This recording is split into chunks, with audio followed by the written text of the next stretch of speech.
My name is Steph, and I study at Conrad Grebel University College in the Peace and Conflict Studies program.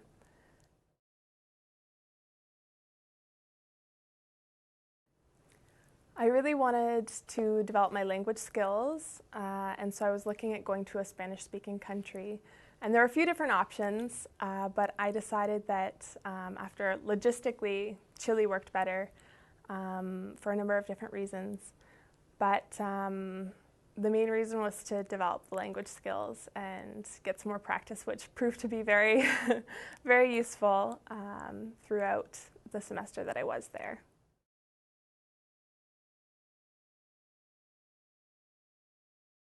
So some of the courses that I took at Católica, some of the ones that were offered were, you could take some classes in English. I ended up taking all of my classes in Spanish. You could take Spanish as like, it's a second language, or Spanish as a second language classes. But I had a little bit of a difficulty coming across how to enroll in those classes. So I thought, I'm here to learn Spanish, and maybe it will be a little bit more of a challenge to take classes in Spanish, but at the end I'll be better for it. I'll be better off for it. So I decided to do that, and I loved it. I loved the courses, I loved the professors, and the topics that I was learning. I took a course in international relations. I took a course in displaced peoples, human rights, interdisciplinary human rights. I took a volleyball course, which is funny, but it was awesome. It was great because I met a lot of different people, and I was able to be active throughout the week and be able to be more social. I was really happy that I ended up going that route, doing something a little bit more fun, and it was definitely a huge break from the study intensive and content intensive courses that I had in Spanish. The other course that I took was Chilean culture, and that was awesome too. That was really good because you talked about economics, you talked about family life, a whole bunch of different things about Chilean life that was interesting living there, and then comparing the courses to your life there. So I ended up living in a home with two film students actually 3 film students who were studying at other universities. Residence actually doesn't exist in Chile, so you don't actually encounter on or off campus housing.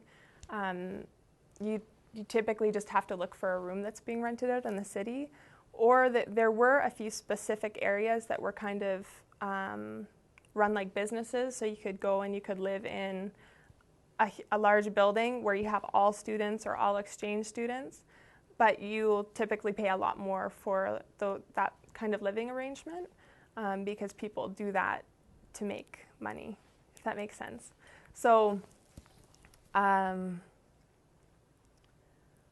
living off campus and then living with other Chileans and having that experience of continuing to speak Spanish outside of the classroom was really interesting for me. It was exciting, it was fun.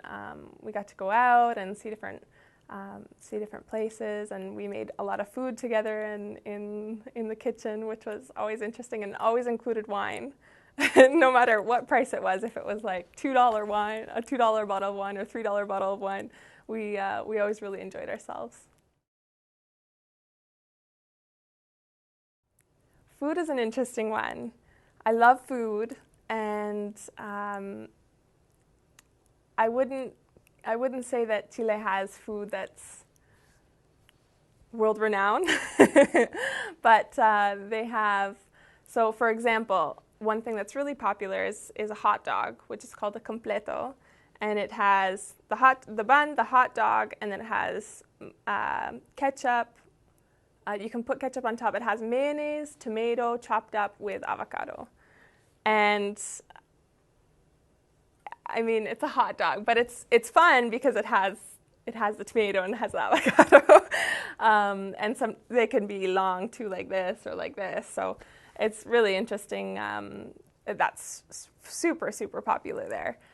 They also have a little, they do a lot of barbecue. So they have basically a sausage on a bun with like a spicy salsa that goes on that, and that's called choripan. I like that one. Corn pie, stuff they have things that they make in the house. So they'll have like cazuela where they have potatoes with in a broth, like a soup with some meat, and a whole bunch of things kind of mixed in.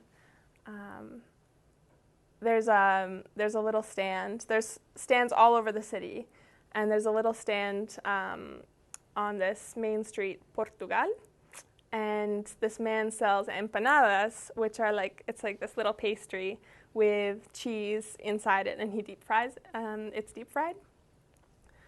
And that was a common favorite in the wintertime for me. So when I went, it was in like the winter months, which would be our summer here at Waterloo. So a lot of times the people at the stands will have winter, like warm items. So the empanada, deep fried and hot, people would walk by, buy one, eat it on their way to class, to work. So that's also a very popular one. The school that I went to had various activities that they do throughout the semester. So they'd have like bar nights, or they'd have various like activities. For example, I went surfing with a group of people. That was really, really fun. And we were just surfing little waves, but at the end of the day, you're just exhausted. Your arms are like really tired, and you just want to go to sleep after. But it was really cool, and Chile is actually known for surfing a little bit. So we started off with baby waves, but it was still really fun. Bar nights, we went one night to a bar that where they have a drink that's called a terremoto, which means earthquake in English. And it has basically a really cheap white wine mixed with a little bit of liquor, and then it has pineapple ice cream on top of that, and it's just kind of all mixed in. It's delicious, and it's very dangerous. But it's, so this place that we went to, this bar that we went to in Santiago, is really popular for that drink. So when people go, they order the terremoto, and the rest is history from there.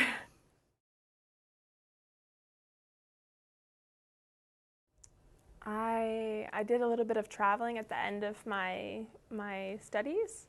So, I did a little bit throughout as well, and I went down south to a town called Puerto Varas, and it's beautiful. There's a volcano, and I think the second largest lake in Chile is down there. And then I also took a trip over to Bariloche, which is a town across the border in Argentina, and went to Buenos Aires, which was crazy. Lots of people, big city, very exciting.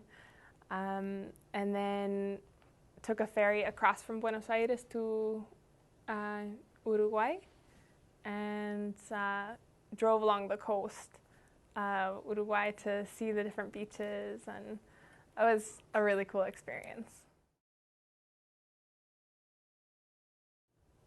Language and communicating, and the language barriers that a person encounters every day to get onto the metro, or to ask which direction I need to be going in, or you get flustered because you're outside of your normal daily activities, and you're in another culture with another language. And so sometimes it can be frustrating, or it can be humbling, because here, you know where you're going, you know where all your classes are, you know your professors when you get close to the end of your 4 years, and you go there and you don't know anyone in most cases, and you have to meet new classmates, new teachers, new courses. And so a lot of that is a huge challenge, but it's also very gratifying, because you relearn how to do all those things that you knew how to do before in another environment,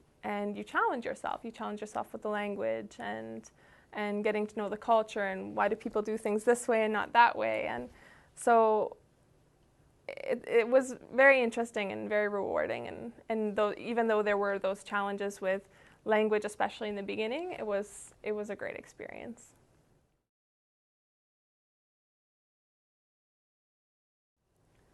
I would say if a person has that desire, or it's kind of popped up in their mind that maybe that's something that they'd like to do, but they're also afraid, or they're having doubts, or they're not sure if they should go ahead with it, or they don't know what country they should be going to, or all these decisions that you have to make when you're going abroad.